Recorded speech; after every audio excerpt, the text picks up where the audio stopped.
hacer uso de la palabra por su orden primero los abogados de la parte demandante. En este caso se ha hecho presente el abogado del señor Aldo Vázquez Ríos y de la doctora Inés Tello de Ñeco. En ese orden, primero el señor abogado del doctor Aldo Vázquez Ríos y después salvo que sea un mismo abogado. Señor presidente, haré ejercicio de mi derecho a la defensa, si usted y los señores magistrados lo permiten. Por supuesto, puede hacer uso de su derecho de defensa, señor abogado y señor demandante.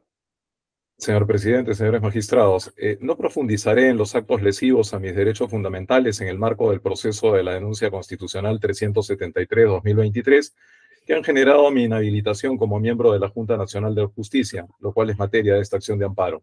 Hemos abundado al respecto en la demanda y en los escritos que amplían sus alcances. A quien habla se le sanciona por el criterio adoptado por el Pleno de la Junta Nacional de Justicia en torno del rango de edad de sus miembros, afectando así la independencia y autonomía de los accionantes, dado que se nos sanciona exclusivamente por la discrepancia de opinión o de criterio en la resolución de una materia propia del autogobierno de la Junta Nacional de Justicia. De acuerdo con el inciso I del artículo 2 de la Ley Orgánica de la Junta Nacional de Justicia, ella posee capacidad para su autorregulación en el marco de la misma ley. Bajo ese marco, aprobó la resolución 224-2020, que contenía un criterio interpretativo sobre el rango de edad de sus miembros. Ello resulta concordante con lo dispuesto en el artículo 150 infine de la Constitución, según la cual la Junta Nacional de Justicia es independiente y se rige por su ley orgánica. En el ejercicio de sus funciones, los miembros de la Junta Nacional de Justicia gozan de los mismos beneficios y derechos y están sujetos a las mismas obligaciones e incompatibilidades que los jueces supremos, de acuerdo con el artículo 156 infine de la Constitución. Se ha producido también una afectación al derecho al debido proceso y a las garantías de un proceso justo, como es el derecho a ser instruidos por juzgadores imparciales y el derecho a la debida motivación. Al respecto, debo señalar que en su oportunidad y ante la Subcomisión de Acusaciones Constitucionales planteamos objeción a la participación del congresista Esdras Medina, que era el ponente y quien había adelantado públicamente opinión sobre la materia. Pero además hemos señalado en el marco de este proceso de esta acción de amparo cómo es que se ha vulnerado de modo flagrante nuestro derecho a la debida motivación, puesto que en un informe de más de 50 páginas, solo en media carilla o en menos de media carilla, se desestima la más de veintena de argumentos formulados ante la Subcomisión de Acusaciones Constitucionales y ante la Comisión Permanente del Congreso, señalando simplemente que nuestros argumentos son repetitivos. En fin, son diversos los argumentos que hemos señalado y las vulneraciones a nuestros derechos fundamentales, tales como el derecho al trabajo, el derecho al acceso a la función pública, entre otros. Nuestro derecho a la libertad de conciencia, que ha sido vulnerado respecto del ejercicio de nuestro criterio funcional en el marco de nuestras competencias como miembros de la Junta Nacional de Justicia. Pero desearía, señor presidente, señores magistrados, en esta oportunidad, ahondar sobre otro aspecto que resulta todavía pues, mucho más fundamental luego de producido los hechos de la votación que determina nuestra inhabilitación como miembros de la Junta Nacional de Justicia. Me refiero al acto de votación mismo. En el acto de votación, como es de público conocimiento y está acreditado en autos, votaron en el Pleno del Congreso dos miembros de la Comisión Permanente del Congreso, los señores Luna y Gerí. Ellos estaban impedidos de hacerlo por mandato expreso del artículo 100 de la Constitución. Solamente con esos votos alcanzaron 67 votos, que son 2/3 de los 100 miembros del Pleno, excluidos los 30 de la Comisión Permanente. De modo tal que si no hubiesen votado los señores Luna y Gerí, solo habrían obtenido 65 votos y no 67.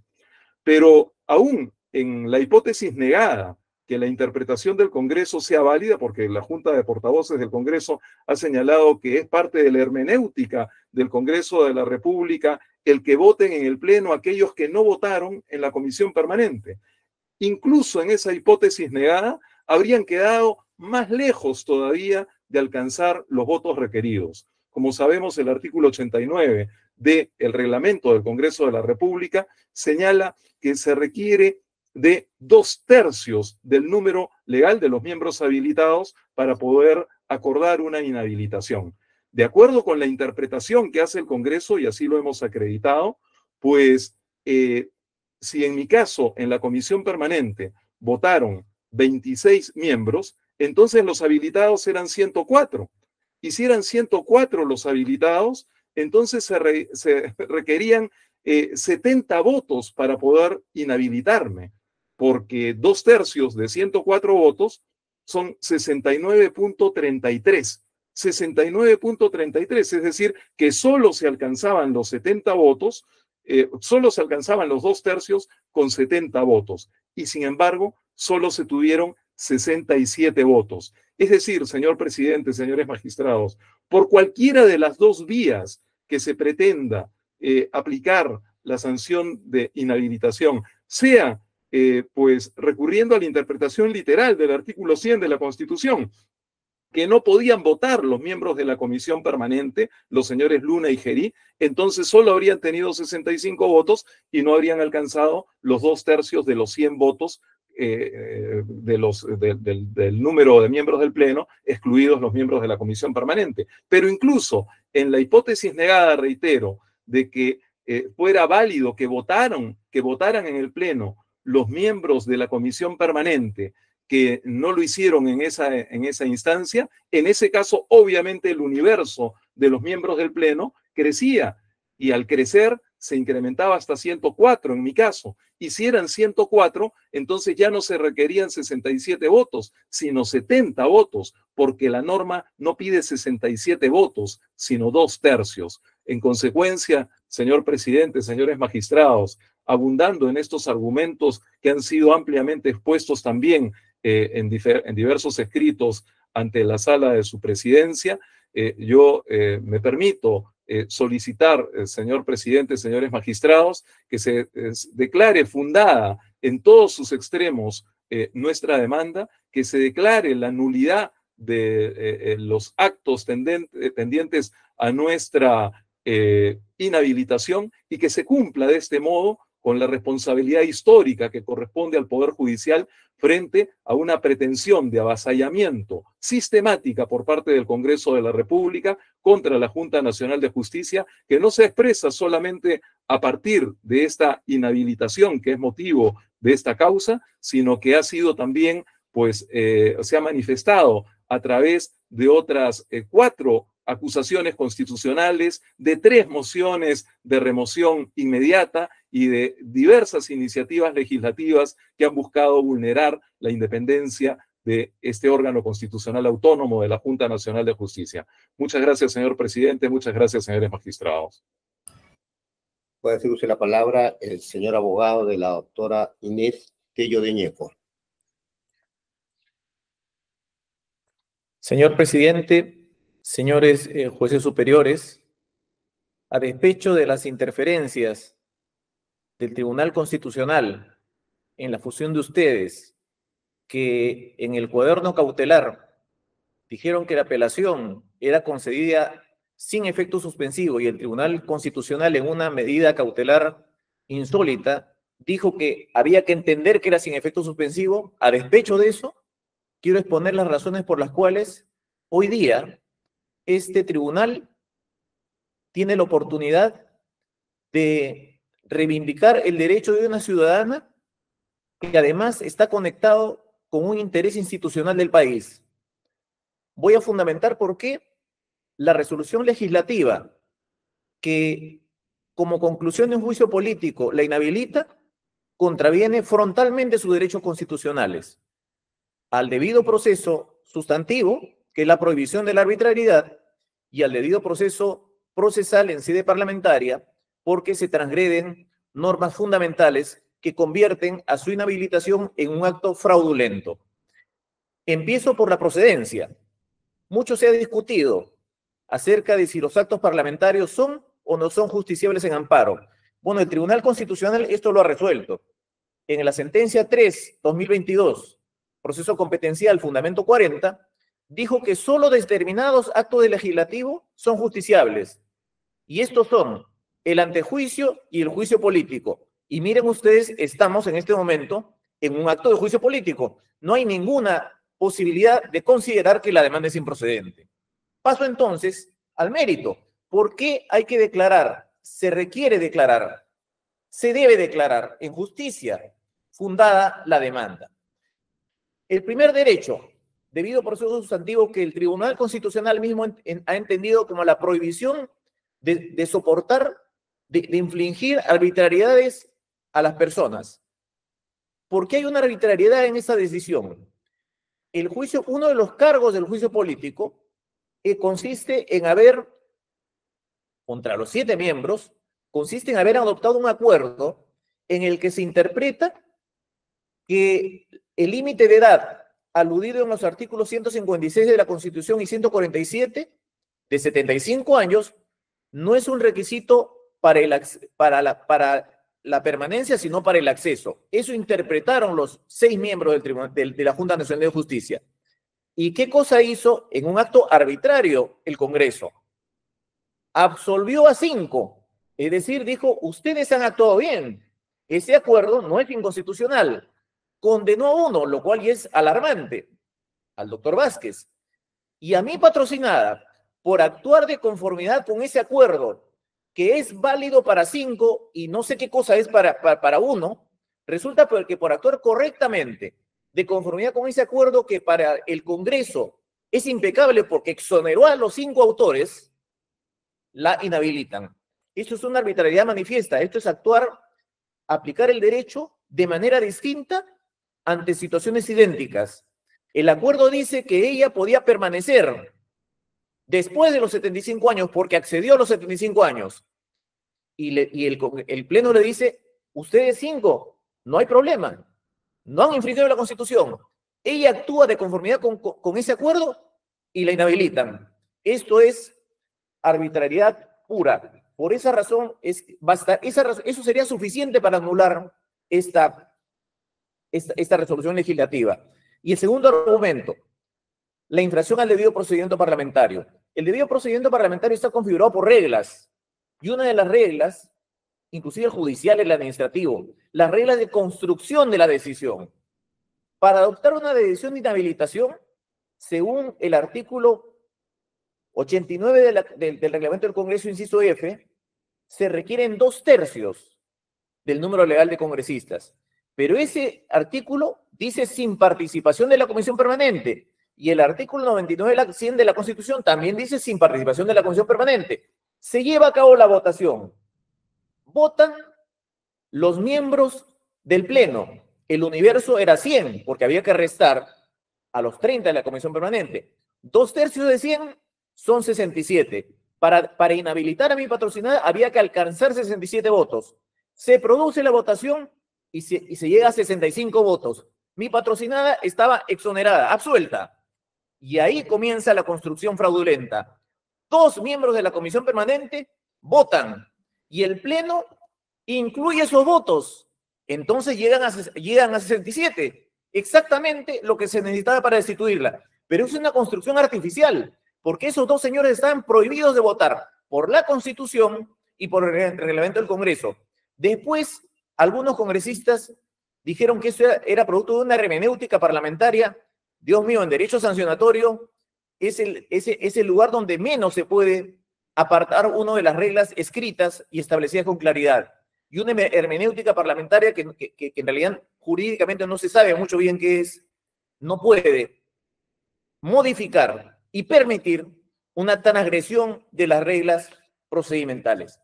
Inclusive, como dijo el doctor Vázquez, asumiendo esa transgresión como válida, el resultado no habría permitido inhabilitar a mi patrocinada, porque si esos 2 congresistas de la Comisión Permanente que votaron con el argumento de que no habían votado en la Comisión Permanente, votaron en el Pleno, quiere decir que debían ser adicionados al universo del Pleno, que ya no era 100, sino 102. Y 2/3 de 102 es 68 votos. Y contra mi patrocinada, fraudulentamente se alcanzó 67. O sea, ni siquiera con fraude se pudo alcanzar la votación que es exigida. Y además, otros 3 miembros de la Comisión Permanente no votaron, con lo cual había que adicionar 5. según el criterio del Congreso. Entonces, el universo es 105, 2/3, 70. Mi patrocinada, con esta votación construida, alcanzó 67 votos en contra. Tampoco habría alcanzado. Por lo tanto, este fraude tiene un rasgo que yo lo defino como obscenidad. Por lo tanto, creo y pido que en el ejercicio que ustedes, del derecho que ustedes tienen, según el artículo 12 del Código Procesal Constitucional, en este acto, al final de esta audiencia, expidan la sentencia declarando fundada la demanda. Y esto tiene que ver no solo con el derecho constitucional de mi patrocinada, que ya sería suficiente por la gravedad del agravio, sino con que la expulsión de ella y la expulsión del doctor Vázquez ha paralizado en un momento de crisis institucional gravísima a una de las instituciones que junto con ustedes, con el Poder Judicial, permiten tener esperanza en la subsistencia del sistema constitucional. Hoy día, gracias a que ellos no están, la Junta tiene 5 miembros. Por lo tanto, no puede realizar labores tan importantes como los procesos disciplinarios y la destitución de magistrados, porque para eso se requieren 5 votos, pero uno de los 5 actuales será instructor y por lo tanto no podrá votar. Está paralizada la Junta. Y las otras funciones requieren 5 votos. Es cierto que no hay instructor, pero basta que se inhiba uno o se abstenga uno para que no pueda funcionar. Entonces, si la intención era paralizar a la Junta, se ha conseguido. Y eso es algo que creo que la justicia peruana no puede permitir. Por esas razones, por la salud del país, por el bienestar de las generaciones futuras y porque nuestra nación tenga viabilidad institucional, yo les pido que hoy mismo declaren fundada la demanda. Muchas gracias. Puede hacer uso de la palabra el señor abogado del Congreso.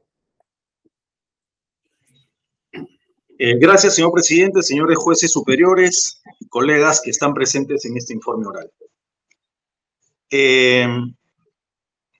A los señores miembros de la Junta Nacional de Justicia se interpuso una denuncia constitucional por infracción constitucional, artículo 156, inciso 3.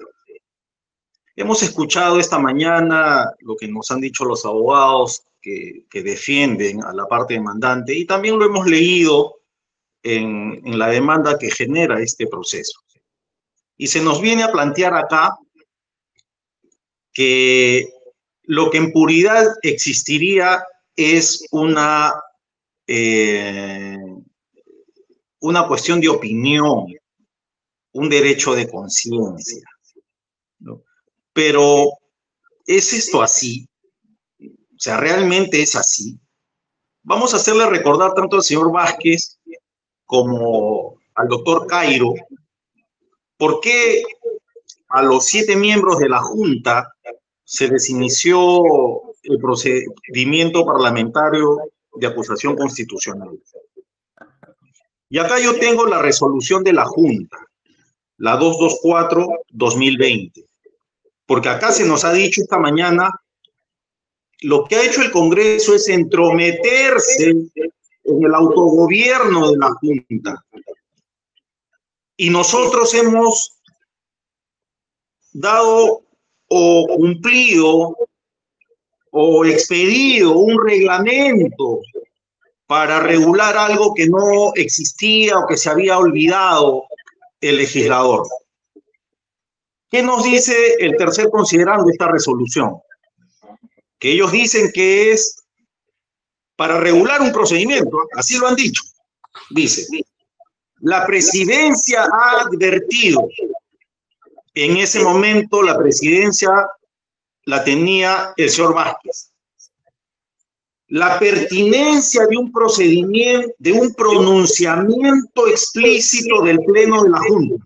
No es dictar un reglamento, es un pronunciamiento explícito, para que a través de un acuerdo interpretativo fije su interpretación respecto a las precitadas normas. ¿Cuáles eran esas precitadas normas? La Constitución Política y la Ley Orgánica de la Junta. específicamente en relación a la existencia o no de un límite de edad para el ejercicio de la función de miembro de la Junta. O sea, a pesar que la Constitución establece que para ser miembro de la Junta se debe tener un máximo de 75 años, cosa que es ratificada por su ley orgánica, estos 7 miembros consideraron que requerían de un acuerdo interpretativo. Pero lo más importante está, creo yo, desde el punto de vista de los señores demandantes, está graficado en el cuarto considerando, en las 2 últimas líneas, cuando dicen, siendo que el criterio interpretativo que se adopte permitirá la debida marcha de la Junta, así como el cabal cumplimiento de sus fines. Y ya sabemos cuál fue el acuerdo, ¿no? El acuerdo en realidad era mantener a la señora Tello como miembro de la Junta. Ese es el acuerdo. O sea, la interpretación que ellos hacen es para mantener a la señora Tello. Y nos preguntamos, entonces, ¿para qué existían los miembros suplentes o accesitarios, como los quieran denominar? O sea, ¿para qué? ¿Para qué habían sido elegidos 7 más? Lo que nos dice esta resolución en buen cristiano es que sin la señora Tello, la Junta no funciona. Eso es lo que nos dicen. Lo que implica una vulneración flagrante de la Constitución política y por ello el procedimiento parlamentario de acusación constitucional. Y voy a permitirme solicitar a ustedes, señores jueces superiores, que me den el mismo tiempo, no en conjunto, sino el mismo tiempo que se le ha dado a cada abogado que me han antecedido para poder rebatir cada una de lo que se ha dicho esta mañana.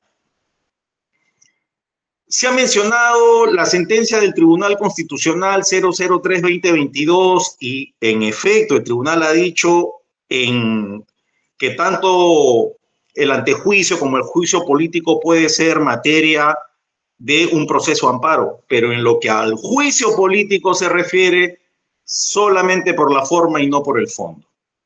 Algo que hay que tener muy en cuenta. Y siendo la forma, se ha hablado acá la afectación del derecho al debido proceso. Eso es falso.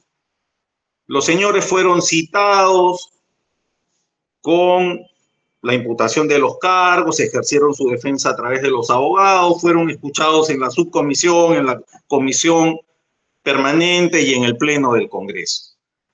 El tema de la votación lo voy a dejar al final porque también hemos escuchado acá que el congresista delegado habría infringido el deber de imparcialidad porque les hizo preguntas dirigidas.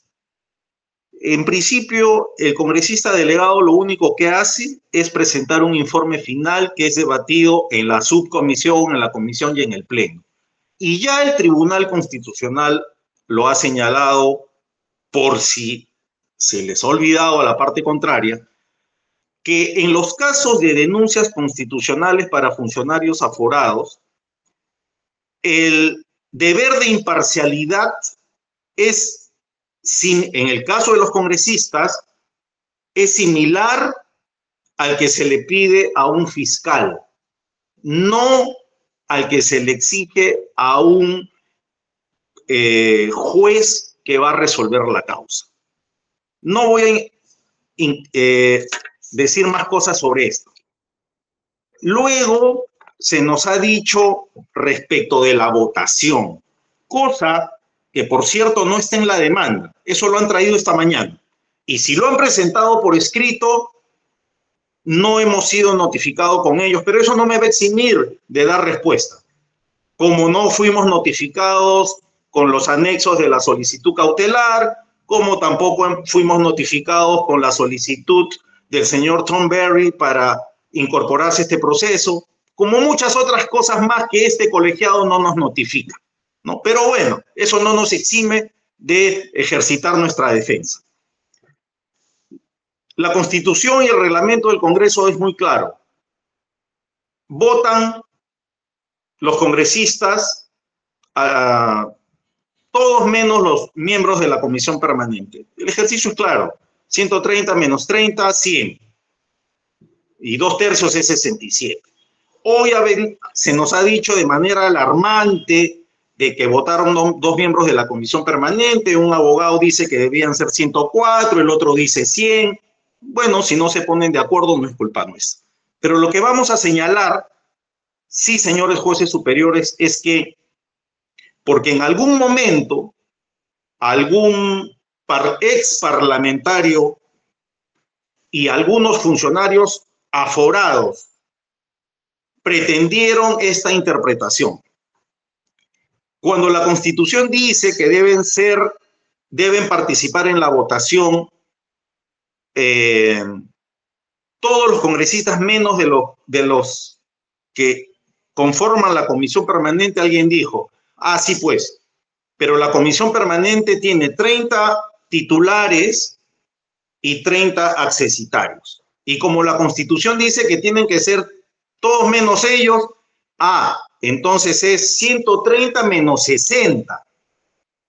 Así ha sido la propuesta de algunos funcionarios aforados que fueron denunciados, ¿no?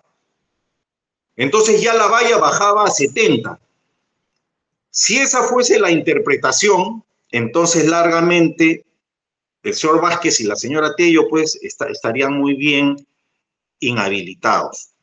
Pero en efecto, ese no es el espíritu de la Constitución, que exige pues mayorías calificadas para poder inhabilitar a un funcionario. Entonces lo que el Congreso interpretó, no para este caso, sino ya viene de tiempo atrás y está como práctica parlamentaria, es que aquel miembro titular que no votó en la comisión permanente podía votar en el pleno. Esa es la regla. Ni siquiera cuando un accesitario o suplente, porque si el accesitario o suplente votaba en la comisión permanente, automáticamente el titular no podía votar en la comisión permanente. Lo que se buscaba, y en efecto así inclusive ha sido ratificado por otra sala constitucional de este Poder Judicial, es que siempre se respetara el número de 30, cosa que ha ocurrido en el presente caso. Por eso consideramos que esta demanda debe ser declarada improcedente en todos sus extremos. Y concluyo con dos cosas, señor presidente, agradeciendo su indulgencia. Nosotros hemos presentado un escrito recusando al señor presidente de esta sala. Las razones están allí, los medios probatorios están allí. Creímos que esta petición iba a ser resuelta antes de comenzar con los informes orales. Hago mención que hay un escrito allí que no ha sido resuelto, al menos o no ha sido notificado porque podría haber sido resuelto, al menos hasta el comienzo de este informe oral. Y tiene que ver la recusación, señor presidente, con mucho respeto, con el tema que está pendiente de resolver en el Tribunal Constitucional sobre la demanda competencial respecto de la medida cautelar que esta sala concedió a los señores demandantes. Y en esa línea, ya el Tribunal Constitucional lo ha dicho, no ha sido el Congreso, que estando en un procedimiento de ratificación, el presidente ni siquiera podía haber sido el ponente de la medida cautelar. Y si no debió ser el ponente de la medida cautelar, consideramos que tampoco debiera resolver el fondo de este asunto. En esa línea pedimos, ante la solicitud también del doctor Cairo, que terminando esta audiencia se dicte la sentencia, se tenga mucho cuidado en resolver previamente eso. Y ello me obliga, a despecho de lo que pueda pensar la parte contraria de una sentencia célere, lo que pedimos en todo caso al amparo del artículo 320 del Código Procesal Civil de aplicación subsidiaria al presente proceso, es que se suspenda la emisión de la sentencia hasta que el Tribunal Constitucional pueda resolver la demanda competencial. Porque si bien es cierto, en la cautelar que hemos obtenido, se ratifica, digamos, la suspensión de los señores Tello y Vázquez como inhabilitados por el Congreso, En la demanda principal se está pidiendo que se declare la nulidad de todo este proceso constitucional. Y consideramos respetuosamente que de no aceptarse la suspensión, como en efecto pretenden los señores demandantes, podría haber una sentencia que ampare su pretensión, que luego tendría que ser apelada por nosotros, llegar a la Suprema, y en eso el Tribunal Constitucional, en ese íter, podría declarar fundada nuestra demanda competencial, fijar las reglas para que el Poder Judicial no pueda intervenir en decisiones que son exclusivas y excluyentes del Congreso de la República, respetando en efecto el debido proceso, pero no entrando a cuestionar las valoraciones que tiene un congresista a la hora de emitir el voto, y que para algunos puede considerarse como vulneratorio del derecho al debido proceso, que a unos se inhabiliten y a otros no, cuando el artículo 93 de la Carta Política establece que los congresistas no están sujetos a mandato imperativo, y tan no estaban sujetos a mandato imperativo, y tan no estaban sujetos al informe del congresista delegado, que de 7 denunciados solo se consideró que debían ser inhabilitados 2. Ratificamos nuestra postura de improcedencia de la demanda y también de la suspensión de la emisión de la sentencia por los fundamentos que acabo de exponer. Eso sería todo, señores jueces superiores. Están solicitando el derecho de réplica, pero vamos a, con mucho respeto, informar al señor abogado del Congreso. En efecto, el día de ayer, en horas de la tarde, han presentado un escrito de recusación. El colegiado lo ha analizado, ¿no? Y al amparo del artículo 51 del Código Procesal Constitucional, que señala de manera expresa e inequívoca que no procede la acusación por ninguna causal, la ha desestimado, ¿no? Porque ustedes están invocando el artículo 307, inciso 5 del Código Procesal Civil, subsidiariamente. Pero en atención a que el artículo 51 del Código Procesal Constitucional aplicable a este proceso constitucional de amparo, se está disponiendo que es improcedente. Máxime, si el propio artículo 51 señala que el juez solo debe apartarse cuando está incurso en una causal de impedimento establecida en el artículo 305 del Código Procesal Civil, y el que habla no está incurso en ninguna causal de impedimento. En consecuencia, no puede apartarse.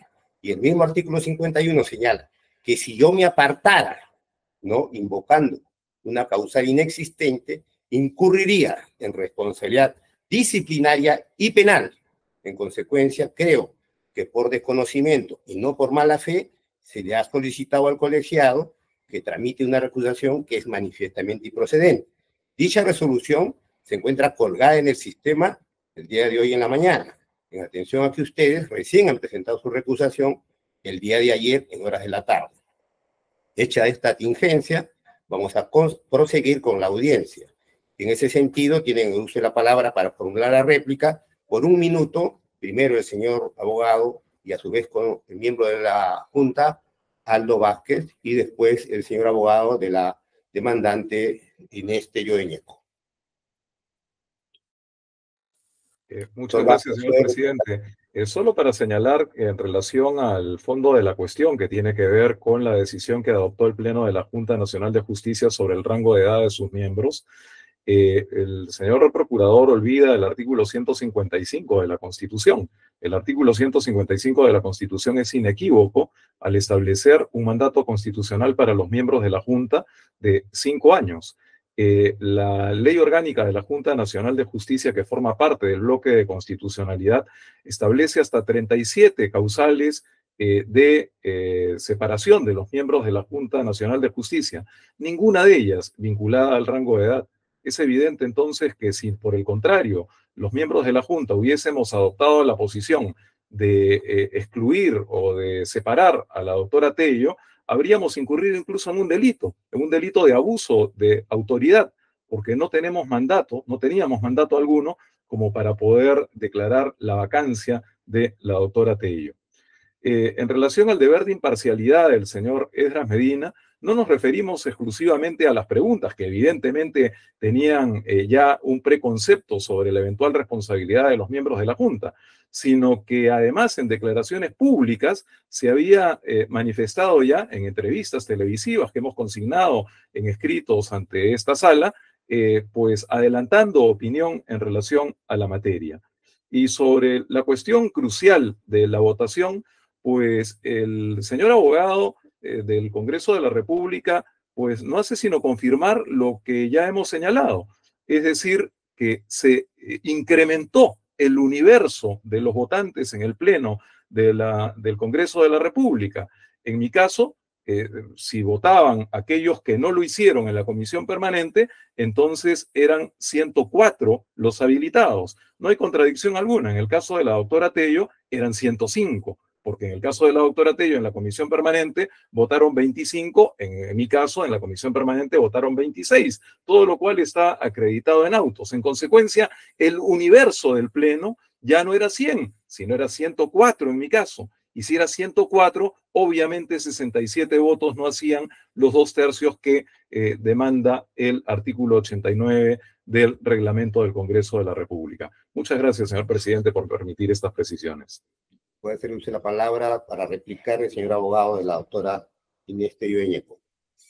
Señor presidente, señores jueces superiores, creo que la intervención de la defensa del Congreso ha colocado las condiciones para que hoy día se falle. Primero, porque no ha dicho una sola palabra sobre la arbitrariedad manifiesta que consiste en castigar a dos magistrados por un informe y a exonerar a 5 magistrados por el mismo informe. Eso no tiene nombre. Eso no es forma, fondo, eso es arbitrariedad pura. Y no ha dicho una palabra, con lo cual está admitiendo que eso pasó y bueno, debe creer pues que todo se puede en el Congreso. De repente todo se puede, pero en derecho no se puede todo eso. Eso es nulo. Y en segundo lugar, sobre la votación, ha dicho que el sustento para apartarse del reglamento y de la Constitución que dice claramente sin participación de la Comisión Permanente, no dice titulares ejercitarios, nada, dice de la Comisión Permanente, que son 30 titulares. Ha dicho, bueno, pero un ex parlamentario, alguien, no me acuerdo quién, miren la importancia que le da el tema, no me acuerdo quién, dijo que hay 30 titulares, 30 ejercitarios, entonces sería 60, y ridiculizando el argumento dice sería la base menor. Bueno, eso francamente no tiene ningún peso para enervar lo que dice la Constitución y el reglamento. Y enseguida dice que hay una práctica parlamentaria donde el Congreso ha encontrado el espíritu de la norma, caramba, en derecho sancionatorio.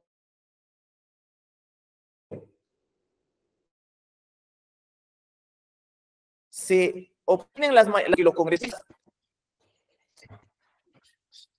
Tenemos interferencia, señor abogado, no lo escuchamos claro. Sí, le pido que me permita replantear un poco. Tiene un minuto, señor abogado. Esto. Le decía, ya no lo de la arbitrariedad que está claro, lo de los votos. Lo que ha dicho la defensa del Congreso es sin participación de la Comisión Permanente. ¿Cuál es su argumento para decir que no votaron o no? Él dice, bueno, primer argumento, hay un experto, así lo dice, que ha dicho que si es así tendrían que ser 60, 30 titulares y 30 accesitarios, lo cual es un argumento ridículo y de repente por ridículo no se acuerda del congresista que lo dijo, pero en todo caso un murmullo en el pasillo parlamentario no puede servir para interpretar. Esto es una práctica parlamentaria en el cual el Parlamento le ha encontrado el espíritu a la regla clara de la Constitución y el reglamento. Dios mío, derecho sancionatorio en base al espíritu encontrado por los parlamentarios. Eso en ningún lugar lugar del mundo es debido proceso. No participan los miembros de la Comisión Permanente, ninguno de los titulares, obviamente. Y además, que el reglamento lo repite. Y no hemos hecho como que no debieron participar dos. Mi patrocinada habría recibido solamente 65 votos.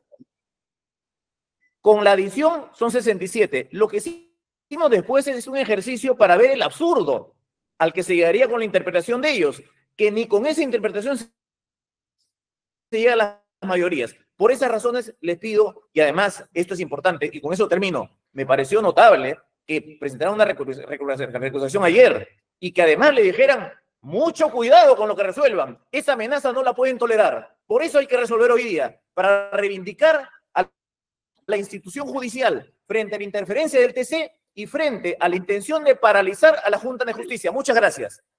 Puede duplicar, señor abogado del Congreso. Gracias, señor presidente. Sobre lo que se ha expuesto por el doctor Vázquez, me hace recordar que yo no he leído el artículo 155. En todo caso, ya el Tribunal Constitucional ha establecido que la interpretación debe ser sistemática, ¿no? Hay que leer el 155 y también el 156, para recordarle que por la infracción del 156 es que se lo ha inhabilitado. Respecto de la arbitrariedad en la que habrían incurrido los señores congresistas al momento de votar. De pronto, para el doctor Cairo, y qué bueno que lo haya dicho, lo justo hubiera sido que se inhabilite a los 7, ¿no? Porque eso es lo que nos dice. ¿Por qué a 2 y a los 5 restantes no? Seguramente el deseo de él era tener 7 miembros de la Junta inhabilitados. Bueno, esa decisión y ese pensamiento no lo puedo combatir. Pero lo que sí le puedo decir, señores jueces superiores, respecto de lo que se ha señalado, es que, en efecto, los congresistas, al no encontrarse sujetos a mandato imperativo, tienen la potestad de decidir sobre una cuestión o una political question que fue llevada ese día al Pleno. Pueden considerar que un funcionario aforado debe ser inhabilitado y pueden considerar como que no, y eso es fondo, eso es un tema de fondo, y ya el tribunal ha dicho que la justicia constitucional no puede evaluar, ni cuestionar, ni juzgar el tema de fondo, solamente verificar que el procedimiento se haya ajustado a ley, y en este caso así ha sido. Respecto de los temas del número de la comisión permanente, tantos más, tantos menos, yo no lo he querido decir, no porque no sepa, señores jueces superiores, pero lo voy a mencionar. Es el caso del ex congresista Bocángel, que él tenía esa interpretación, y hay otros funcionarios aforados, denunciados, que tienen esa interpretación, que a 130 deben reducirse 60, porque son 30 titulares y 30 suplentes de la comisión permanente. Y en ese supuesto, reitero, si este tribunal admitiese la tesis de que todos los miembros de la comisión permanente, titulares y suplentes, no debieron votar, entonces el universo de congresistas votantes se reduce a 70, supuesto en el cual todos los miembros de la Junta que fueron materia de esta denuncia constitucional se encontrarían inhabilitados. Eso sería todo, señor presidente. ¿Alguna pregunta de parte de mis colegas integrantes del colegiado? Sí, señor presidente. Ninguna pregunta por mi parte, señor presidente. Tenga la bondad de formular la pregunta, estimado colega. Muchas gracias. Buen día a todos los señores abogados. Señor abogado del Congreso de la República, para que usted pueda precisar, por favor,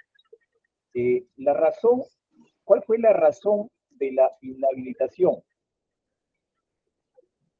La razón de la inhabilitación dada por el Congreso de la República. Señor magistrado, la denuncia constitucional 373 imputa a los 7 miembros de la Junta haber infraccionado el inciso tercero del artículo 156 de la Constitución, que establece que para ser miembro de la Junta se tiene que tener hasta los 75 años. Los señores demandantes consideran que eso es al aprobar la resolución 224, consideran que es un tema de criterio interpretativo. El Congreso considera que es una infracción a la Constitución y la decisión por ello fue inhabilitarlos. Gracias. Si esto es así, si el motivo de la inhabilitación fue haber asumido aparentemente una interpretación respecto a el requisito etario de edad para ser miembro de la Junta Nacional de Justicia, y entonces aclárenos, por favor, por qué razón se le ha dado un trato distinto a cada uno de los integrantes de la Junta en este punto, y la interpretación que hicieron fue la misma. Gracias. La respuesta, señor magistrado, es la siguiente. El informe final del congresista delegado solo constituye eso, un informe. No obliga a los congresistas. Y los congresistas que no están sujetos a mandato imperativo y no responden ante autoridad alguna por sus votos, decidieron inhabilitar a 2 y no a los otros 5, que también habían sido denunciados constitucionalmente. Muchas gracias. Es todo, señor presidente, por mi parte. Señor abogado, hemos concluido la etapa de informes orales, réplica y dúplica. Estamos en la estación preguntas, y es que con todo respeto no vamos a permitir que ninguno de los abogados ya hagan informes adicionales, porque si no sería interminable, y recién estamos en el informe número 3 y nos faltan 27 durante esta mañana. Entonces hemos sido bastante, digamos, flexibles, por decirlo de alguna manera, con todos ustedes para escucharlos y estar en mejor posibilidad de resolver la causa. Una tingencia nada más, señor abogado del Congreso, con mucho respeto. Usted durante su alocución ha señalado, y mejor dicho, ha hecho un pedido, ¿no? Al amparo del Código Procesal Civil, si no me equivoco, el artículo 320, la suspensión del proceso. No sabemos si usted eso lo ha materializado con un recurso, o usted como abogado puede plantear como considere pertinente, pero si ha planteado un recurso o lo va a plantear, puede formularlo y nosotros estaremos atentos a resolverlo, porque en todo caso ha sido, aparentemente nosotros no tenemos información todavía si ustedes hayan presentado o no un recurso de esa naturaleza que usted ha hecho mención durante su alocución. ¿Okay? ¿Está congelada? ¿No? No lo escucho, señor abogado del Congreso. ¿Me escucha ahora, presidente? Ahora sí lo escucho. No, lo vamos a presentar por escrito el día de hoy. Okay. Sino que la exposición mía fue a raíz del pedido de sentencia inmediata que hizo la parte contraria, ¿no? Bueno, todos están en su derecho de pedir lo que consideren pertinente. Ya el colegiado, no mi persona, resolverá lo que conforme a las normas pertinentes aplicables. ¿Ok? Oído los informes orales, vista la causa, queda el voto. Muchas gracias, señores abogados. Muchas gracias, señores jueces superiores. Muy buenos días. Muchas gracias. Muy buenos días. Señorita relatora, tenga la bondad de seguir llamando.